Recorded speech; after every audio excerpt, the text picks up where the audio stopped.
अस्सलामुअलैकुम, क्या हाल चाल है आप सब लोगों का। उम्मीद है सब ठीक ठाक होंगे, खैरियत से होंगे। अल्हम्दुलिल्लाह हम भी बिल्कुल ठीक ठाक है, खैरियत से हैं। तो जी दिन का आगाज़ हो चुका था, रोज़े हैं तो रोज़ों में दिन का आगाज़ होता है सुबह सहरी के साथ। तो यहाँ पर जी सहरी बनाने की तैयारी चल रही थी। मैं उठ के आ गई थी किचन में, आटा वगैरह निकाल कर चाय वगैरह एक साथ जल्दी से मैंने रख दी और उसके बाद मैं ना पराठे वगैरह बेलने लग गई। तो लास्ट वीडियो में मुझे इतनी हंसी आई, एक लड़की का मैंने ना कमेंट पढ़ा कि आप क्या हमें बताएंगी, आपको तो ख़ुद भी रोटी नहीं पेड़ा नहीं बनाना आता। तो मुझे ना उनका कमेंट पढ़ के हंसी भी आई। मैंने कहा अभी मुझे पेड़े नहीं बनाने आते, तो 10 साल से मैं रोटियां बना रही हूँ, अगर मुझे पेड़े बनाने आ जाए तो फिर क्या होगा।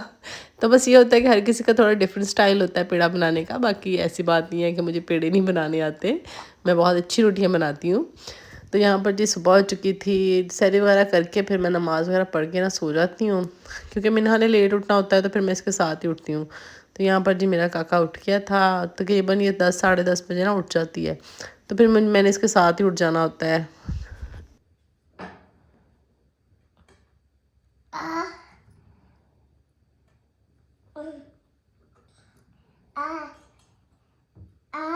इसको फ्रेश वगैरह करके फिर मैं किचन में आ जाती हूँ, इसके लिए नाश्ता वगैरह बनाती हूँ। नकाश साहब तो सोए रहते हैं लेट तक, क्योंकि फिर उन्होंने लेट जाना होता है। तो फिर हम माँ बेटियाँ उठ जाती हैं ऑब्वियसली, फिर उठ के इसको नाश्ता वगैरह करवा लेती हूँ। तो यहाँ पर मैंने एक अंडा ले लिया, उसके अंदर मैंने ब्राउन शुगर डाली है, थोड़ा सा ना सिनेमन पाउडर डाला है दालचीनी का। तो इसको अच्छे से इसके साथ मैं मिक्स कर लूँगी, चीनी वगैरह बिल्कुल ना अच्छे से इसके अंदर मेल्ट सी हो जाए। एक ब्रेड का स्लाइस लिया है, उसको अच्छे से इसके अंदर कोट कर लेना है। इस तरह से करना है कि सारा एग जो है ना ब्रेड के अंदर एब्जॉर्ब हो जाए। तो आपने इस तरह से इसको अच्छे से फ्लिप करते रहना है, ताकि सारा जो है ना अंडा हमारा अच्छे से इस ब्रेड के अंदर आ जाए। तो यहाँ पर एक तवा ले लिया है, उसके ऊपर मैंने डाला बटर। मैं इसको ज़्यादातर बटर में ही बना के देती हूँ, रेगुलर घी में भी बना सकते हैं और कोई मसला नहीं है। ये कि बटर में बनाने से टेस्ट और ज़्यादा ना इसका फ्रेंच टोस्ट का अच्छा हो जाता है। तो यहाँ पर मैंने टोस्ट डालकर दोनों साइड से जो है ना इसको अच्छे से कुक कर लिया। साथ में मैं मिन्हा को फ्रूट्स ऑफर करने लगी थी, क्योंकि मिन्हा सुबह का दूध पी के सोई हुई थी। इसने जब मैं सैरी करके नमाज़ वगैरह पढ़ के फ्री हुई थी ना, तब मैंने इसको फीडर बना के दिया था। उसके बाद जो है ना अब इस टाइम 10:30 का टाइम हो रहा था, तो फिर मैंने कहा इसको साथ में फ्रूट्स भी दूँ और साथ में जो है ना इसको फ्रेंच टोस्ट भी दूँ, ताकि इसकी जो है ना मील कंप्लीट हो जाए। तो एक साथ में मैंने स्ट्रॉबेरी ले ली थी। स्ट्रॉबेरी बिल्कुल खट्टी वाली नहीं थी, मतलब कि जो बहुत ज़्यादा पक्की हुई होती है ना, उस तरह की थोड़ी सी थी और खट्टी मीठी सी थी। तो वो माशाल्लाह शौक से खाती है और मैं इसको दे देती हूँ ना स्ट्रॉबेरी, ऑफ़र करवाती हूँ इसको अब। तो इस तरह से करके ब्रेड के स्लाइसेस जैसे कि मैं किनारे उतार देती हूँ और अंदर वाला सॉफ्ट वाला पार्ट खा लेती है। साइड्स वाले किनारे थोड़े से हार्ड होते हैं ना, तो वो मिन्ना खाती नहीं है। सॉरी अगर मेरी आवाज़ आप लोगों को थोड़ी सी लगेगी ना, क्योंकि मुझे ना बहुत ज़्यादा एलर्जी हुई हुई थी और गला भी ख़राब हुआ है, जिसकी वजह से मुझसे आज वॉइस ओवर बहुत मुश्किल से हो रहा था। बट मैंने कहा नहीं, आज तो करना है वॉइस ओवर और वीडियो अपलोड करनी है। फिर आप सबकी इतनी मोहब्बत जो है ना शुरू हो जाती है कि आपने व्लॉग नहीं अब तक डाला। तो मैंने कहा मैं सब बता दूंगी कि भैया आप लोग की बहन की आवाज़ जो है ना वो ख़राब हुई हुई थी, गला बहुत ख़राब हुआ था। और उसके बाद मैंने मिन्हा को जो है ना फिर ब्रेकफास्ट वगैरह करवा लिया। इस टाइम पे ना कुछ समझ नहीं आ रही होती, कभी इधर बैठ रहे होते हैं कभी उधर बैठ रहे होते हैं, लेकिन कुछ समझ नहीं आ रही होती क्या करें। सारा टाइम फिर मिन्हा के साथ ही गुजर जाता है, क्योंकि वैसे नॉर्मल डेज़ में तो फिर दोपहर के लंच की तैयारी शुरू हो जाती है, लंच बनाने लग जाते हैं, तो वो सारा जो है ना टाइम बिज़ी गुजर जाता है। और रमज़ान में फिर ये होता है कि दोपहर वाला टाइम फ्री होता है, सिर्फ मिन्हा को ही थोड़ा बहुत कुछ बना के देना होता है। इसको बना के मैं खिला देती हूँ और उसके बाद फिर बिल्कुल फ्री होती हूँ। तो इसको नाश्ता वगैरह करवाने के बाद फिर मैंने कहा कि बालों को ऑयलिंग कर लूँ। अच्छा, ऑयलिंग मैं ना इस कॉम से करती हूँ। इसके साथ ये होता है कि फिर आपको ना कोई बंदा नहीं ढूंढना पड़ता कि किससे ऑयल लगवाए ना, ये भी बड़ा मसला होता है कि बिल्कुल स्कैल्प में ऑयल लगे। मैंने कहा ऑयलिंग कर लूँ, सर में इतनी शदीद दर्द हो रही थी और मैंने कहा चलो ऑयल डाल के देख लूँ, शायद सर को सुकून आ जाए कुछ। तो ऑयल कोई मैं पूरे मंथ के बाद ऑयल लगाने लगी थी, तो फिर मैंने खूब सारी ऑयलिंग की। फिर मैंने कहा चलो बैठी हुई हूँ, नकाश साहब भी उठ गए थे, तो मैंने कहा चले बेडशीट्स वगैरह चेंज कर लूँ, क्योंकि फिर जब तक वो रूम में होते हैं तो फिर मैं मिन्हा को लेके ना बाहर चली जाती हूँ। हम माँ बेटियाँ बाहर टाइम स्पेंड करते रहते हैं। मैंने कहा चलो वो सो रहे होते हैं, तो अभी उठकर चले गए थे, तो फिर मैंने कहा चले मैं ना बेडशीट वगैरह चेंज करूँ। उसके बाद मैंने सारी बेडशीट वगैरह चेंज की। मैंने तो भी कंबल वगैरह इकट्ठे कर दिए हैं, क्योंकि मौसम यहाँ पे काफ़ी चेंज हो चुका है। आप लोग बताइएगा आप लोगों के यहाँ किस तरह का मौसम है। अभी जो अंदरूना पंजाब है वहाँ तो बहुत ज़्यादा ठंड होगी, अभी भी कंबल शंबल ले रहे होंगे। हमारे तो भाई यहाँ पर जो है ना मौसम काफ़ी चेंज हो चुका है। इवन कि दो दिन से जो है ना पंखे भी रात को हल्के हल्के चल रहे हैं, पर यह है कि रज़ाइयाँ कंबल शंबल इकट्ठे हो गए हैं। मिन्हा के कॉट की भी सारी सफाई वगैरह की, इसकी भी जो बेडशीट्स वगैरह चेंज की। उसके बाद मैंने मिन्हा का शूट करना था इंस्टाग्राम की पोस्ट वगैरह के लिए, तो फिर मैंने मिन्हा को ना तैयार किया, इसके कपड़े वगैरह निकाले और ये जी हम लोग शूट करके आ गए थे। इस टाइम मेरी बेटी बहुत थकी हुई थी और इसको नींद भी आ रही थी और माशाल्लाह से बहुत प्यारी लग रही थी इस रेड ड्रेस में। बट ये है कि बड़ा मुश्किल से शूट हुआ है। एक तो रोज़े की हालत में ना फिर और ज़्यादा मुश्किल हो जाता है, एक करवाती नहीं है अब। उसके बाद फिर इसको मैंने चेंज वगैरह करवाया और मैंने कहा चलो अब ना ये सो गई है तो अब खुद भी कुछ फ्रेश हो जाते हैं, क्योंकि अब इसने सोना था 2-2.5 घंटे तक, मुझे पता था इसने सो ही रहना है। मैंने कहा चलें फिर अब ना नमाज़ वगैरह पढ़ लेती हूँ, कपड़े वगैरह चेंज किए, उसके बाद नमाज़ वगैरह पढ़ी। मैंने ना फ्रूट चाट ज़ोहर की नमाज़ पढ़ के ही, मेरे ख्याल में 3 का टाइम या 3:30 का टाइम होगा, इस टाइम मैंने फ्रूट चाट बना के रख दिया था। दरअसल जब अकेली होती हूँ तो फिर मैं ना ये रिस्क नहीं लेती कि इफ्तारी के टाइम पे ही सब कुछ करूँगी। मुझे जो टाइम मिल रहा होता है ना मैं साथ साथ करती जाती हूँ काम, क्योंकि शाम में एक ही दम से फिर बहुत सारे काम हो जाते हैं ना, तो फिर बहुत मुश्किल हो जाता है।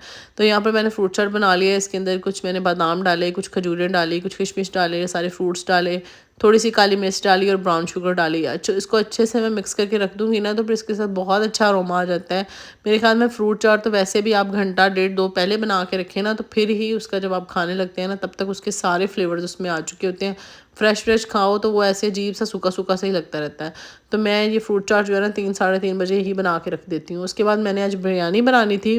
आज जो आप लोगों के साथ मैं बिरयानी की रेसिपी शेयर करूँगी ना, इतनी कोई आसान है, इतनी कोई आसान है ना, मैं कहती हूँ बस बहुत ही आसान है। बस थोड़ा सा आपको पहले आपको प्रिपेयर करनी होती हैं चीज़ें, उसके बाद जी टाइम बिल्कुल एवं ही बिरयानी बन जाती है, पता भी नहीं चलता ना। और तो शाम को कोई इस तरह का प्लान था नहीं, हम लोगों ने कहा कि शाम को तो बिरयानी बनाएंगे, तो फिर मैंने ना इसकी भी प्रिपरेशन ज़ोहर के बाद ही कर ली थी। इस तरह ना फिर बहुत आसानी रह जाती है, क्योंकि शाम में इफ्तारी का टाइम और बहुत सारे काम साथ जमा हुए होते हैं। और फिर बिरयानी जब आप बना रहे हो ना, तो आपको मेरे ख्याल में अच्छी बिरयानी बनाने के लिए पूरा फोकस ज़रूरी होता है कि आपने कौन सी चीज़ें कब डालनी है, उसकी भुनाई से लेकर हर चीज़ तक। पर ये बिरयानी ऐसे है कि आप ना बस आसानी से बना सकते हैं, फ़ौरन से क्विक वाली बन जाती है। बस आपने इसको मैरिनेट पहले कर लेना है। बिल्कुल भी बिरयानी बनाना मुश्किल नहीं होती। आप इसकी मैरिनेशन इस तरह से तैयार करके भी रख सकते हैं, चाहे आपने 2 दिन बाद बनानी है या 3 दिन बाद बनानी है, कोई मसला नहीं है, बस आसानी से बन जाती है। अब मैंने यहाँ पर टमाटर लिए हैं, हरी मिर्चें लिए हैं, उनको अच्छे से चॉप कर लिया, उसके अंदर लहसुन और अदरक वगैरह भी ना डाल लिया। वैसे भी चॉप था, फिर मैंने कहा चलो सारा ना साथ मिक्स हो जाएगा एक बार। एक तो ये आजकल ये जो मिनी चॉपर है ना, ये मेरा वन ऑफ द फेवरेट हुआ है, इतनी अच्छे से चॉपिंग करता है। सुबह को ऑमलेट वगैरह बनाना होता है ना, मैं कहती हूँ ऐसे सेकेंड्स में सारी चीज़ें चॉप कर देता है। उसके बाद मैंने चिकन वगैरह निकाला, और चिकन तो पहले से ही मैंने वॉश करके जो है ना पैकेट्स बना के रखे हुए थे, तो इसको डिफ्रोस्ट किया। इसके अंदर मैंने 3 लेमन डाल दिए, बड़े साइज़ के लेमन थे। मैरिनेशन इस तरह से करके रखी हो ना, तो फिर आपको ज़्यादा मुश्किल नहीं होती। जब आपने 3-4 चीज़ें 7 आइटम बनानी हो ना, जब मुझे भी इस तरह का होता है कि कोई गेस्ट आ रहे हैं, कुछ आ रहा है ना, तो फिर मैं इसी रेसिपी को फॉलो करती हूँ।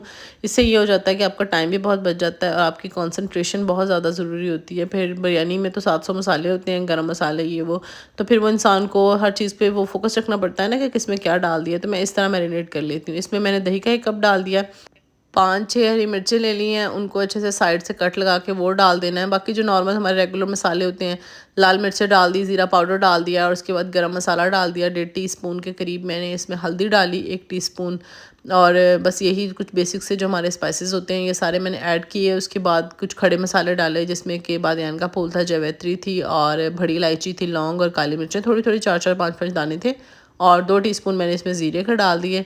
उसके बाद जी बिरयानी मसाला मैंने डाला, तकरीबन 2 टीस्पून ही मैंने इसमें बिरयानी मसाला डाला। लाइक मसाले, नमक, मिर्च, हर चीज़ आपने डाल लेनी, कोई नहीं चीज़ भूलनी जब आप इस तरह मैरिनेट करने लगते हैं, क्योंकि ये तो हमने सारी एक बार ही डाल देनी है। तो इंसान ये कुछ मिनट लगता है, मैं कहती हूँ 5 से 7 मिनट लगते होंगे सारी चीज़ें आपको प्रिपेयर करने में। और जब हमने कुक करना होता है तो फिर वो बारी बारी बारी हर चीज़ डालनी पड़ती है, तो फिर काफ़ी टाइम लग जाता है। उसके बाद जो चीज़ें मैंने फ्राई करनी थी उसमें वो भी मैंने निकाल के रख ली थी, ताकि वो डिफ्रोस्ट हो जाएँ।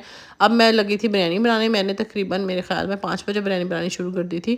तकरीबन 1.5 घंटा पहले मैंने कहा था, 6:30 बजे हमारे यहाँ पे रोज़ा जो है ना खुलता है, तो 5 बजे मैंने स्टार्ट किया। प्याज अच्छा आप लोग चाहें तो घर वाला ब्राउन कर लीजिएगा। मेरे पास जो ब्राउन मैंने लेके आई हुई थी, ये इसीलिए होता है कि बस रेडी टू कुक होता है, तो आपने जल्दी जल्दी जब यूज़ करना हो ना, तो फिर मैं ये यूज़ कर लेती हूँ। अगर मेरे पास टाइम हो, मुझे पता हो, तो फिर मैं ना वो दूसरा जो रेगुलर घर वाले होते हैं वो इस्तेमाल करती हूँ। तो यहाँ पर प्याज ब्राउन ही थे, वो डाल कर ही मैंने फ़ौरन जल्दी से इसके अंदर जो हमारी चिकन मैरिनेटेड की हुई थी ना, वो सारी डाल दी, और डाल के ना आपने बस इसको भूल जाना है। अब जी तब इसको भूल जाना है, बस हल्का फुल्का घूमते फिरते चम्मच चलाते रहना है जब तक कि ऑयल सेपरेट हो जाए बस। और ये मेरी बेटी भी उठ गई थी और कहती है मामा बस मुझे शेल्फ पे बिठाएं या मुझे गोदी में उठाएं। इतना इसने मुझे इस दिन तंग किया ना, तो मैं इतना शुक्र अदा कर रही थी कि शुक्र है मैंने पहले से प्रिपरेशन की हुई थी, वरना कोई नहीं बननी थी आज बिरयानी ना इफ्तार में। तो यहाँ पर मैंने कुछ पुदीने के पत्ते थे वॉश करके वो भी सारे इसके ऊपर डाल दिए। अब देखें ऑयल जो है ना सेपरेट होने लग गया है, तो इसके अंदर मैंने थोड़ा सा पानी डाला, हाफ ग्लास पानी का। डालने के बाद जो है ना इसको दम लगा दिया 15 मिनट के लिए, ताकि गोश्त हमारा जूसी सा रहे। साथ ही मैंने ना इसके पानी पकने के लिए रख दिया। पानी के अंदर मैं ये बे लीव्स डाल देती हूँ, दालचीनी डाल देती हूँ बस। और यहाँ पर मेरा दिमाग इतना इस टाइम ख़राब हुआ था, मीना को गोद में उठाया हुआ था, ऑयल अभी गर्म हुआ नहीं और मैंने ना इसके अंदर आलू डाल दिए। बाद में मैं सर पकड़ खड़ी होगी, मैंने कहा ये मैंने क्या किया, ऑयल के गर्म होने का इंतज़ार भी नहीं किया और इसके अंदर फ्राइज़ डाल दी। फिर मैंने कहा चलो कोई बात नहीं है। इसका सोल्यूशन ये था कि मैंने इसको थोड़ा सा हिलाया और हिला के आग तेज़ कर दी और छोड़ दिया। फिर मैंने ना इसको छेड़ा नहीं, छेड़ देती तो फिर वो अजीब सा पपा सा बनने लग जाना था, तो मैंने इसको छेड़ा ही नहीं, मैंने कहा पड़ा रहे। तो इतनी अच्छी फ़्राइज़ बनी थी, इतनी क्रिस्पी फ़्राइज़ बनी ना, बड़ी मज़े की फ़्राइज़ बनी, ज़रा भी वो लूज़ नहीं हुई ना। तो यहाँ पर चावलों का पानी बॉयल हो गया। बर्तन जो है ना मैं साथ साथ ही वॉश करती जाती हूँ। एक तो इफ़्तार के बर्तन इतने ज़्यादा जमा हो जाते हैं, तो मेरी कोशिश होती है जब आप इफ़्तार बना रहे होते हैं तब भी बर्तन इतने जमा हो जाते हैं, उसके बाद तो जो जमा होने होने हैं, तो मैं फिर कोशिश होती है मेरी साथ साथ सिंक क्लियर होता रहे, ताकि फिर काम करना ना आसान रहता है।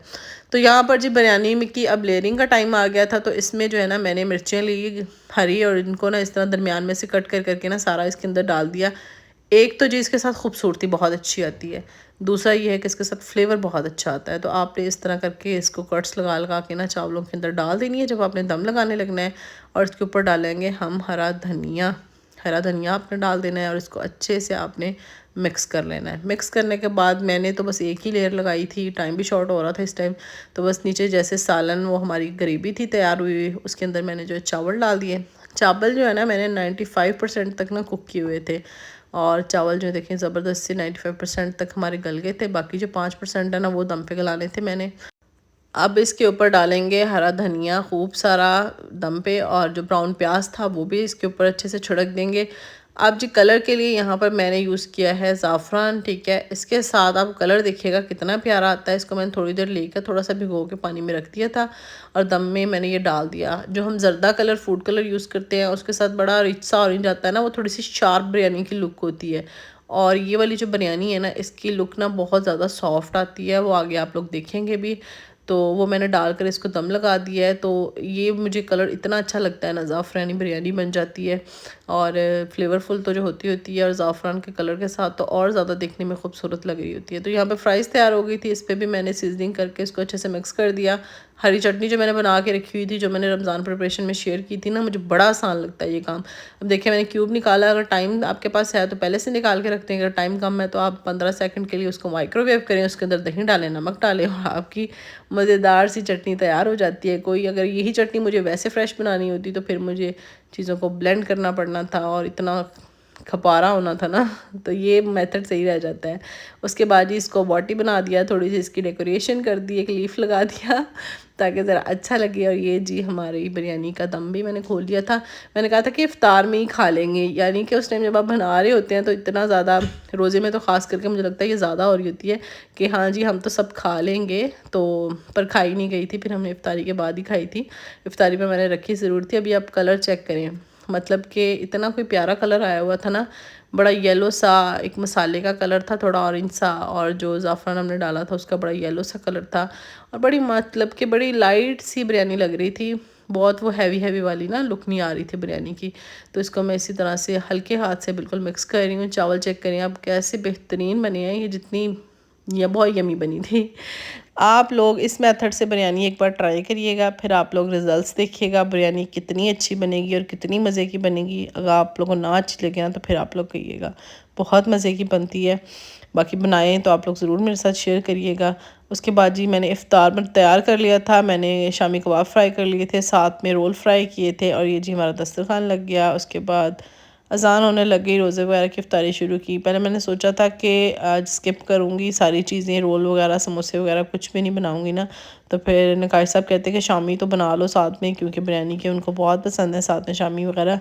तो शामी फिर मैंने फ्राई किए, तो फिर कहते चलो 2-4 रोल भी कर लो। मैंने कहा चलो ठीक है। तो इसलिए वैसे मैंने जो आज मेन्यू सेलेक्ट किया हुआ था, मैंने कहा था कि आज सिर्फ फ्रूट चाट होगा, बिरयानी होगी, साथ में फ्राइज़ कर लेंगे और साथ में खजूरी होंगी। फिर बहुत ज़्यादा कुछ होना तो फिर खाया नहीं जाता। तो मैंने तो खैर यही मेन्यू रखा था। तो फिर जो है ना नकाश साहब की फरमाइश में ना चीज़ें कुछ बढ़ गई, तो फिर मैंने कहा चलें कोई नहीं, पहले हम लोगों ने रोज़ा इफ्तार कर लिया और उसके बाद जो है ना फिर हम लोगों ने बिरयानी वगैरह बाद में खाई थी। तो जी आप लोग बताइएगा आप लोगों को क्या क्या इफ्तारी में बना रहे हैं, और ये भी बताइएगा कि नेक्स्ट वीडियो में किस चीज़ पे बनाऊँ, और कोई आइडिया दें कि नेक्स्ट हमारी वीडियो किस चीज़ पे होनी चाहिए। तो उसके बाद जी फिर हमने लेट जो है ना खाना वगैरह खाया था, नमाज वगैरह पढ़ के फ्री हो गए। फिर मैंने कहा कि अब ना खाना खा लेते हैं, ताकि फिर वो बार वाला स्यापा, एक तो इफ्तारी के बाद भाई ऐसा कोई बीपी लो होता है ना, समझ नहीं आ रही होती, दिल कर रहा होता है कि बस लेटें और सो जाएं, पता नहीं क्या अजीब सी हालत हो रही होती है। पर ये फिर बर्तन देखकर तो और ज़्यादा तबीयत ख़राब हो रही होती है ना कि इनको भी अभी वॉश करना है। तो खैर बर्तन वगैरह धो के मैं किचन वगैरह साफ़ करके ना, नींद इतनी आ रही होती है, पर मिन्हा कहती होती है अम्मा तुम सो के दिखाओ कैसे सोती हो। तो सोने का तो जी सवाल ही पैदा नहीं हो रहा होता, लेटने भी नहीं देती मुझे। मैं बेड पे जाके लेट भी जाऊँ ना तो वो मुझे उठा के बिठा देती है कि उठ के बैठो, लेटना नहीं है। तो उसके बाद मैं ये कर लेती हूँ कि फिर मैं चाय का एक स्ट्रॉन्ग सा कप बनाती हूँ और चाय पीती हूँ, ताकि मेरी कुछ आंखें खुलें। तो आज का व्लॉग जी हुआ यहीं पे एंड। अपना बहुत सा ख्याल रखिएगा, इंशाल्लाह मिलेंगे नेक्स्ट वीडियो में। अल्लाह हाफ़िज़।